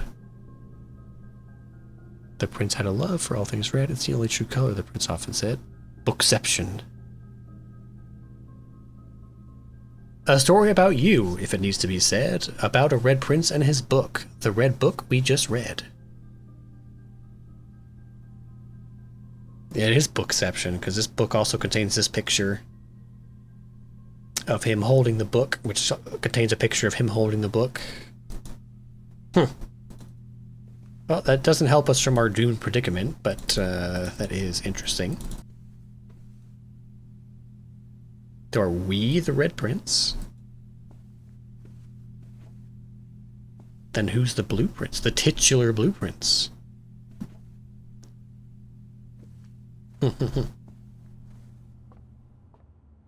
10. 1, 2, 3, 4, 5, 6, 7, 8, 9, 10. Yep. It's over. Call it a day. Damn. Well, so I don't want to post an episode where we don't really make any forward progress, 'cause I kind of want the next episode I post to be the episode where I get the key and bring it to the door. So this is going to be it for this recording, but I'm going to come right back and we'll do some more runs. So I will see you for that one momentarily. For you, it'll just be a snap, but I will see you in a bit, so be right back. Okay, it's the next day, because it was like 4 a.m. when I wrapped up the last run, and I wanted to get some sleep. So you may notice that the time is actually after midnight. That is because I just had an amazing goated run where everything went right, discovered a whole bunch of new secrets, and then I looked down and I noticed I did not hit record. So I'm still in the run, and I should have enough extra steps. I'm going to basically just recreate this run that I just had. I'm going to walk you through all the discoveries that I just had. Because really, I mean, the only thing you're going to be missing out on is my in-the-moment reactions and going, and oh, and whatnot. But I'm going to show you all the notes and fill you in on all the information that I gleaned previously that was not recorded. And then that should basically get us back on the level as far as progress through this game. So let's get back. So let's get into the classroom where we began the run. So in here we had a note on the desk that I will read for you. Closing address. For the last 38 years, it has been my pleasure of serving as your schoolmaster in this humble little facility. And meager as it may look by modern standards, I think most of us who spent our afternoons here will readily admit that we are reluctant to see this small piece of Reddington history go. I first wish to thank Lady Epson, our most gracious host today, for not only paying attention to my classes these many years ago, but for all the fundraising she has done on behalf of our community and our children. Without her, Reddington Elementary would still be a distant and blurry vision, a vision that I dared not even dream. That dreamer is, of course, the incomparable Mrs. Peterson, our future principal and my reluctant successor, who I might add forced me to give this speech, so I think I'll end my praise of her there, though she deserves much more, I'll admit. And Miss Peterson, we have seen before, she was 2 of the checkouts on Swimbird in the library, so now we know who Mrs. Peterson is. It's a teacher/principal at the school. To the architect of our new school, the Baron Sinclair, thank you for following in your father's footsteps in building Reddington yet another school, and for also allowing the use of your own private residence and floor plans to serve as our interim facility until the new campus is completed in March. A decision I'm certain he will immediately regret tomorrow morning when he hears the children running through his halls. And lastly, I wish to thank all my students, many of you here today whom I have not seen in years, whose faces I still remember as young and manners wild, those here whose parents before them I have also taught, and whose children I may yet. Without you, I would have had a lifetime of quiet peace. And yet, what is all the peace in the world if you have no one to bestow demerits upon? Thank you all sincerely, my time here has meant the world to me, and if I'm still standing in 8 months, I will see you all at the slightly less melancholic ribbon-cutting ceremony next year. Better joke to end? Remember to give Mrs. Peterson her gift. Okay, so little background on, I guess, temporarily hosting a school at the house. And you may notice there is a gas lever here. So turning that lever actually lit the 4th torch.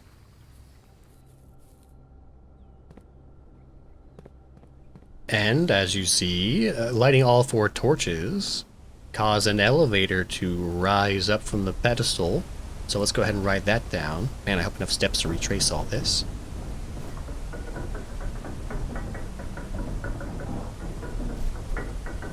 So we're going down into the ancient arches.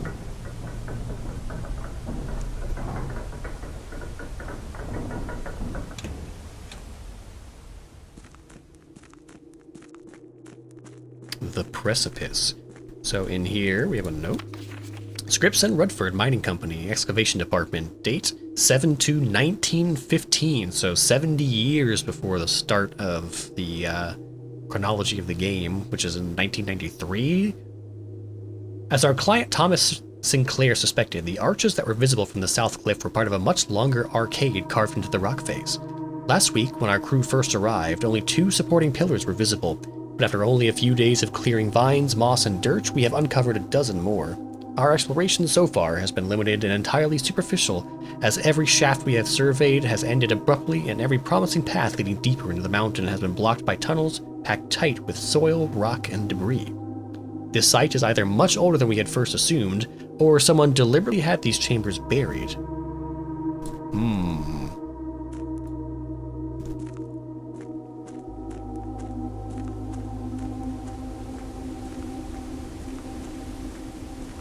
So, following the tunnel, we have a very interesting chamber with a chessboard in the middle. The chessboard just happens to have the same dimensions and antechamber markings and entrance hall marking as the house. And we can interact with this and put pieces on the board. So my assumption, my first assumption was that we had to randomly place these pieces on the board and then hope to draft rooms that contain the appropriate chess pieces in them in those spots. And I went on for a bit about how ridiculously impossible that sounded until I realized you could do it in reverse. So you could actually draft all of your rooms and then come out and place the chess pieces in the positions that they appeared in your drafting order. So I'm actually, since I've already done a run through the house for the most part, I think we've got like 1 extra room that we can open up, or 2 extra rooms. I'm gonna go ahead and place the pieces that we already have drafted. So we'll put a pawn. I don't know if that's indicative of it being correct or just that there's a piece there, but the parlor is a pawn room. The chapel is a bishop.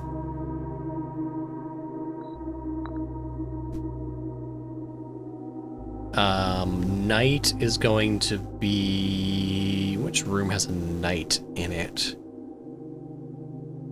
Do we have the security room? Security room, yeah, security room is a knight, so that's 1 forward from the entry hall. There. And then... What else do we have here? The rook.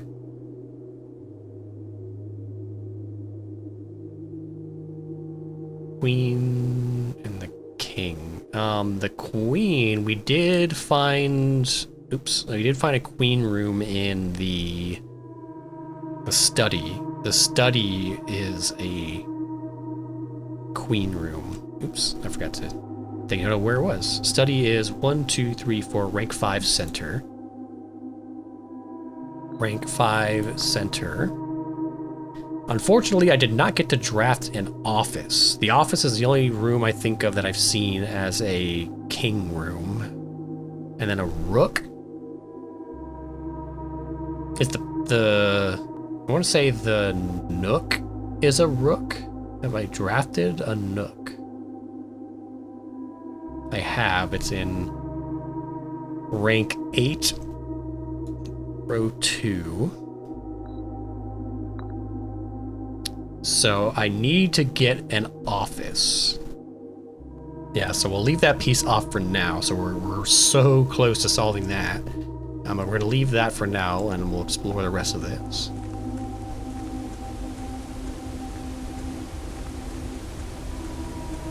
So there's a locked door here that I'm going to assume opens if you solve that chessboard. And we have a book here. Foreman's Copy, Do Not Remove from Sight. Realm and Blood, Sigils of the Past and Present by Professor R. Willard. Scholars of the First Era found blank, either of a natural blah blah blah, resulting from the creations of blah blah blah, were accustomed to record blah blah blah, various signs with the aid of... They did this in order that of their realm might not be understood by strangers. Historically speaking, sigils are not a new tradition. They have been found in every era and every culture and predate both written texts and heraldic arts. However, today when we use the term sigil, we are referring specifically to realm sigils, those crude circular marks of designation found on royal artifacts, buildings, and older documents. This book was written to make simple the understanding of these fascinating glyphs and to clearly display the correlation between each sigil and the iconography of that realm's royal art. How is the image of a leafless burning tree seen in geometric lines, and what does that tell us of the kingdom's history? Each line, each circle, and each variation tells a story of the land. Even the adorned borders around the sigils have specific meaning. The sigil. To understand a realm sigil, we must first dismantle the symbol and identify the individual elements that make up the whole. Each sigil is composed of four things: the core, the dividing lines, rays, the moats, and the border. The core. At the center of each sigil is a unique shape, different for each realm. If the core gives us a name, then the rest of the sigil tells us the history behind that name. Still, it is important to be able to identify and distinguish the core as a first step in deciphering any sigil, as all the other parts are meaningless if we don't first know the place we are describing. Then we have shapes for some names that we've seen before, so Orinda or Rindia, I forget which one is, Venaries, and then we don't know these other three kingdoms, ER, CO, and AR. But keep these shapes in your mind as we progress into the house. The rays. From the core will come ding lines splitting the sigil from one sigil to another. The differ in number, style, and the differences in these immediately reveal several things. Realm. And the description of the rays is cut off. Counting so there's a specific, the number of rays is important to just what the sigil describes. We don't know, we don't have that paragraph, so we can't really determine that. So I guess this is something to do with the number of lines is the major form of transportation, perhaps, because we see description of ships, ship routes. 8 rays represents something maybe specifically like this country is primarily ship-based transportation. There's carriages, trails, so horses maybe for 4 rays, and then trains, locomotion for track-based travel. We don't know. We can make out a little bit, but so we know that the number describes the type of transportation related to the realm. And then the actual shape of the rays, this whole page is missing. Okay, so we're missing this page, but we do have this page of descriptions of the shapes of the rays. So wavy lines are used to indicate extreme heat. The scorched air and blazing sun cause the otherwise straight rays to appear shimmering. A rainy realm was indicated with rays of 3 vertical lines pouring down. For more extreme stormy weather, a jagged lightning-shaped ray is used. A ray dotted with falling circles is used for colder realms in which snow is a common occurrence. And windy weather is displayed on sigils by the use of bent curved lines, rays buckling under the high winds. 3 moats. On each sigil, floating between the rays, are small figures called moats. From the shape and style of the moats used on a sigil, we can tell the type of society a given realm proclaimed, if they consider themselves mighty in arms or blessed by artistic and economic fortune. So Astric is a tribal primitive realm, a hunter and gatherer society. A seed type shape is agricultural, a harvest and farming based society and culture. Yeah, martial, military, something in generation spanning blah blah blah arguments. Metropolitan, large city state with a dense urban and populous center. Academic, a center for knowledge, advanced in various scholarly pursuits. These realms are home to many schools, universities, and libraries. industrial, engineering-driven culture with a focus on manufacturing, invention, and production. Spiritual, an elevated reverence for nature, animals, and the forces that guide us. And poetic, a strong focus on the advancement of the arts, writing, music, and language. The border around each sigil is an adorned edge serving as a container for the information within. There are 8 different borders, each one corresponding to a different color. These borders always correspond to the banner and national colors of that specific realm. So we have different colors based on different shapes in the border. And putting it all together, by studying the core, rays, motes, and border of a sigil, you should now be able to unlock the meaning behind what had previously been an undecipherable enigma. So we can see from the notes here at the end, we've got red for the color of the border, martial for the motes, fog, so we don't actually have the description of this ray shape with the 2 lines, because that page has been ripped out. But somebody has been kind enough to tell us what that means, so that is fog. So we combine the color red, the fog, the martial, and then the central 5-cornered pentagon. We know that this is a sigil for Fen Ares.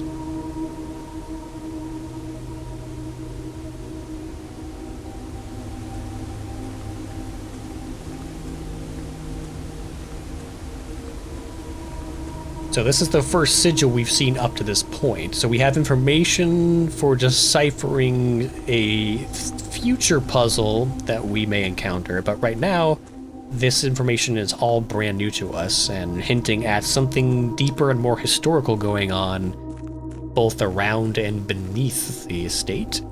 Let's head back up.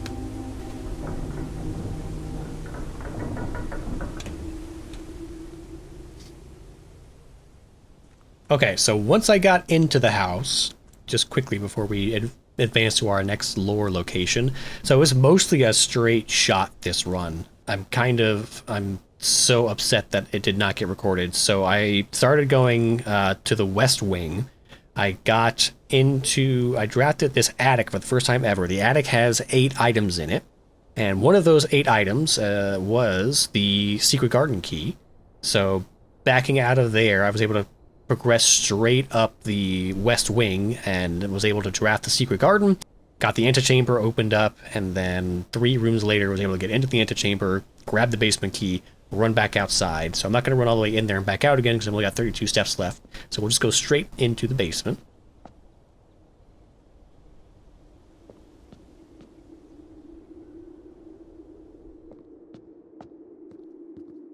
Here we go, empty or open basement.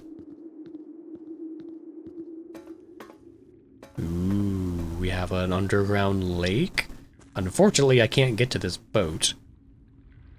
You know, I wonder if this is the reservoir. Is that what... I actually didn't make that connection until just now. If this is the reservoir, there's a giant tank in the pump room that's only powered by the boiler room. I bet if we are able to activate that pump, it can bring the water level down to the point that we can access this boat and take it across. That's huge. I'm actually kind of glad that I went back in here because I only just now made that association.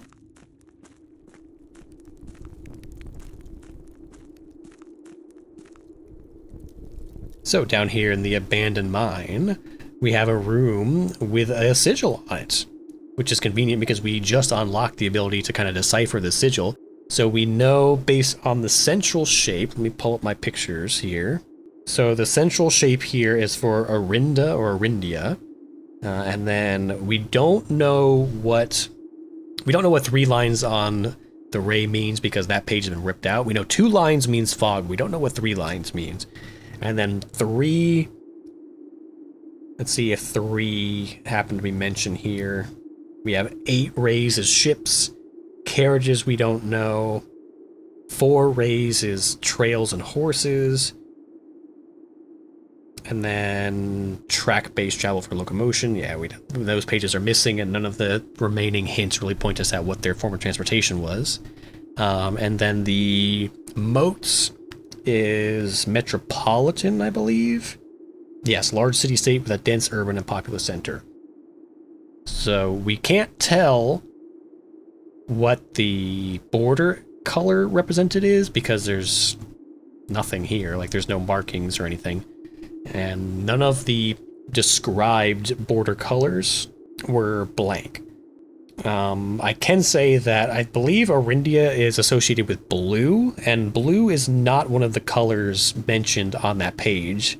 We had white, black, red, violet, pink, green, yellow, orange, and white. So maybe we can assume that no markings in the border is representative of blue. And then we have a part of a map that describes the underground, foundation elevator, concealed entrance, cliffside exit, minecart, fountain entrance, tomb entrance, torch chamber, rotating gear, 2 north lever, and then written in very faint pencil, it says 10 buried floor plan.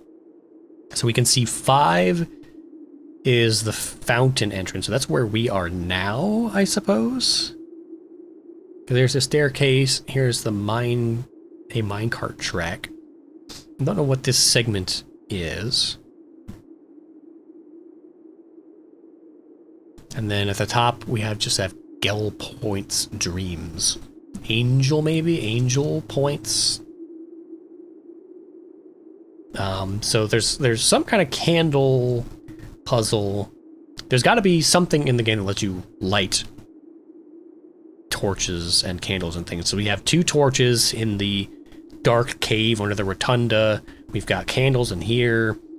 I want to say there was one more place inside the house I found on this run that had some candles that could be lit. So I haven't discovered it yet, but there's got to be like a lighter or a torch or something.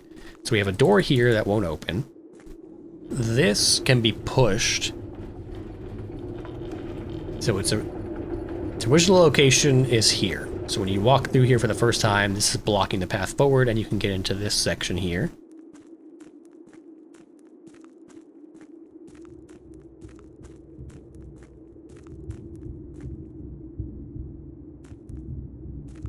So this section has a big rotunda with a very deep mechanism that we can't access. So there are at least 1, 2,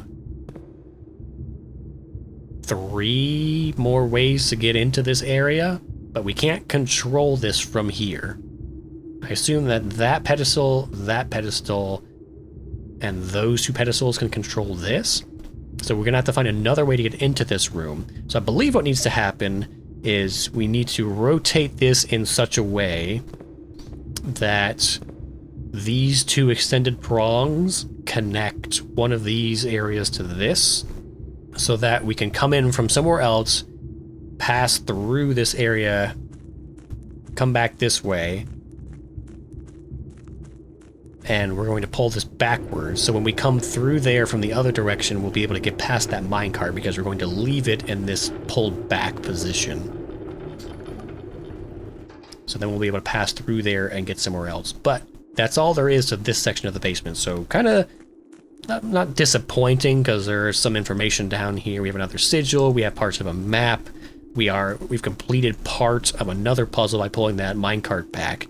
And we know potentially that if we can drain this reservoir a bit, then we can maybe take that boat to the other side. But for right now, that's all we can accomplish down here. So let's get back into the house and see how much I can describe with 25-ish steps we're going to have left by the time I get up there. I guess you can just keep going because we're way past midnight. It's now like 5 a.m. It's 4 a.m. As long as you have steps, you can keep going. Let's see. What direction do we want to go in? I would love to potentially hit the dining room and see if I can draft an office in that spot, because that would let us complete the chess puzzle. But I don't know if I'll have enough steps to get back and then show you guys the study or the music room. Let's see. I'm gonna go for the office. I can at least potentially show you guys something new. My money. Oh, I can buy more steps here. That's perfect. Give me the club sandwich.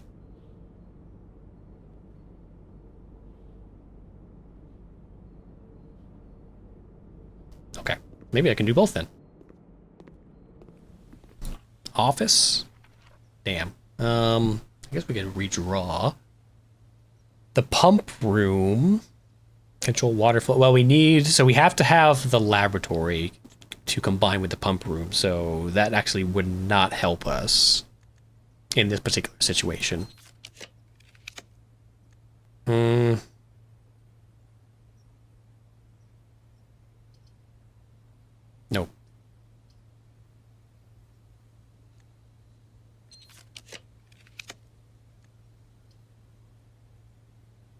Come on, give me an office. Huge. Okay, so as you can see, office is a king room. And let's see, am I going to have enough? 1, 2, 3, 4, 5, 6, 7. Because we want to go now back down into the cliffside passage.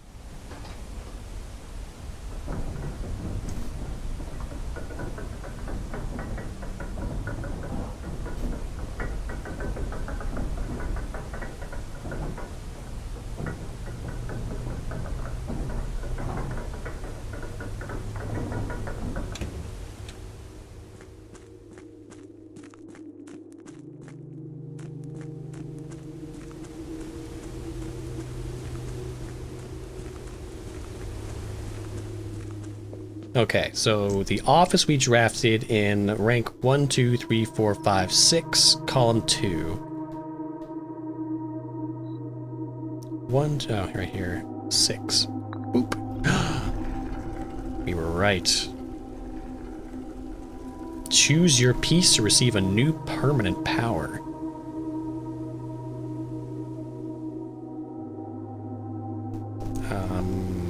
Do we know? Does it tell us what each one does? Add the armory to your draft pool. Ambition of the Pawn. When you reach rank 8 each day, you may choose Knight, Bishop, Rook, or Queen. Gain the power of that piece until the end of the day. Ooh. Gambit of the Queen. Each time you draft a room on the Queen's side, west wing of your house, lose 5 steps and gain 1 key. Ugh. Banner of the King. Each day you may choose a color. Rooms of the chosen color are more likely to be drawn while drafting. Piety of the Bishop. You do not have to pay tithes. Instead, gain 30 coins for the first time you enter the chapel each day. Whoa. Resilience of the Rook. You may draw floor plans up to 4 times when drafting the 4 corner rooms of your house. Knight, Bishop, Rook, or Queen. As long as we reach rank 8. That's kind of crazy good, right? You may give it this power by returning to the chamber on any future day and unlocking the pieces again. Okay, so we have to resolve the chess puzzle. Interesting. Okay.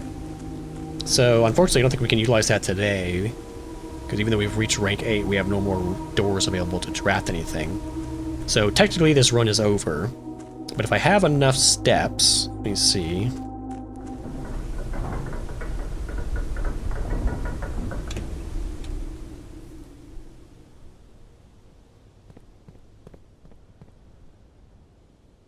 Man, there's so many good thumbnails from this playthrough.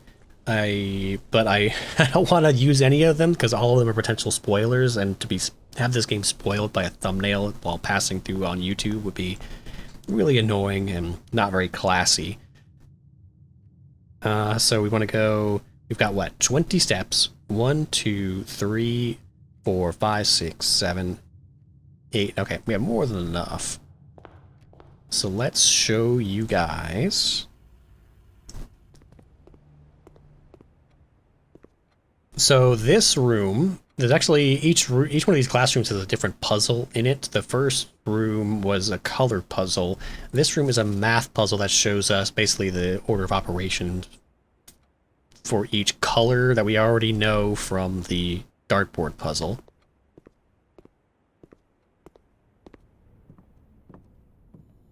We have the workshop where I was able to combine a metal detector, and a lockpick kit to create the pick sound amplifier that just increases the odds of the lockpick working successfully.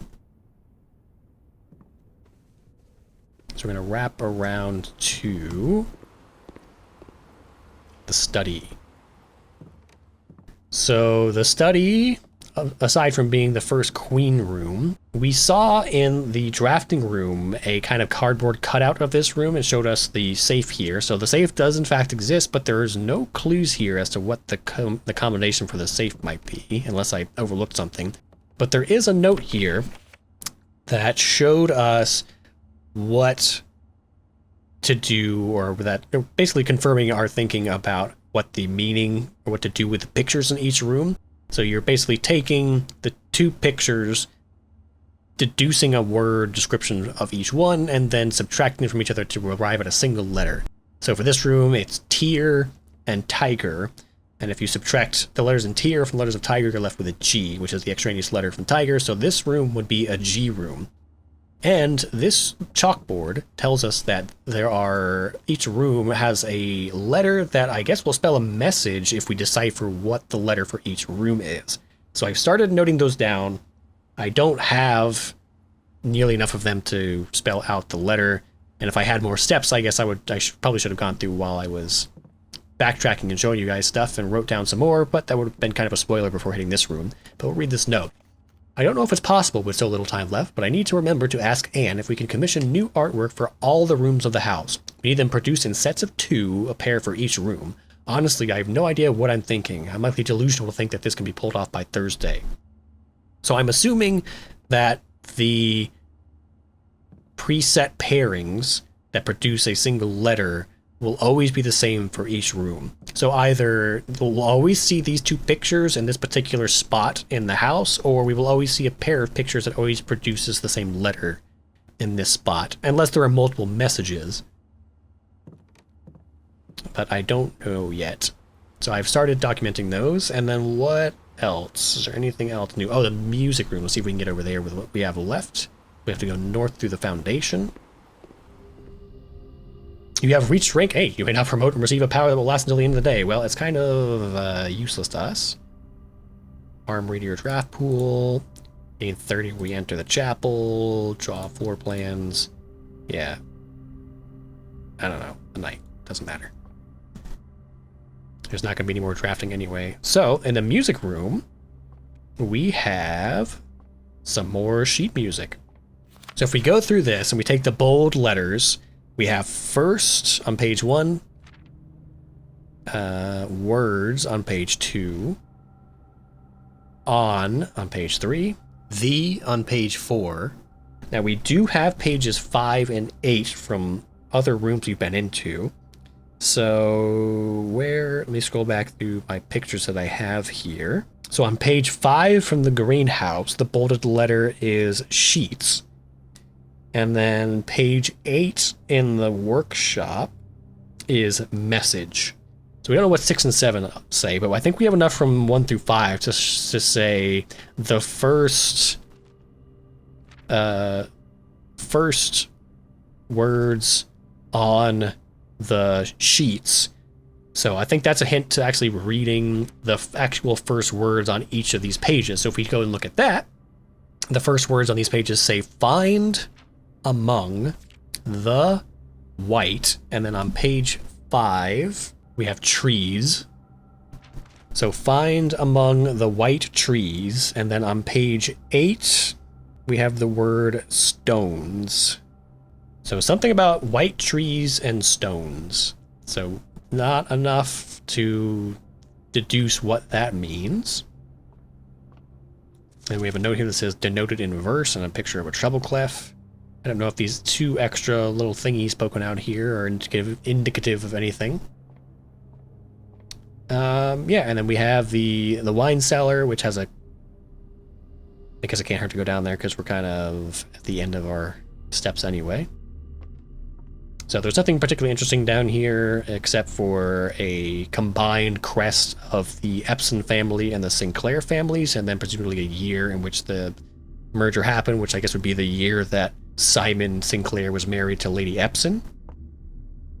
And yeah, I think that is about all I accomplished of note in this run. I'm glad you guys got to see some of it, but that is going to be as much as I can accomplish on this one. And I think that's actually enough new discovery getting into the basement and getting into the cliffside passageway that I'm confident in posting this episode. I don't like posting episodes where we don't really accomplish anything. It's not really worth watching, in my opinion. So we're going to call that a day.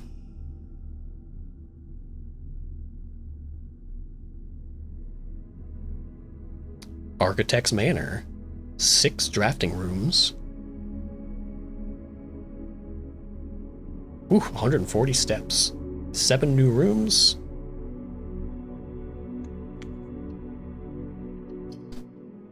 And that's going to be it for this one. So I'm going to have to go through and edit all of those together because I do have some gameplay from yesterday to add in. But if you've been enjoying this playthrough of Blueprints, hit like and subscribe.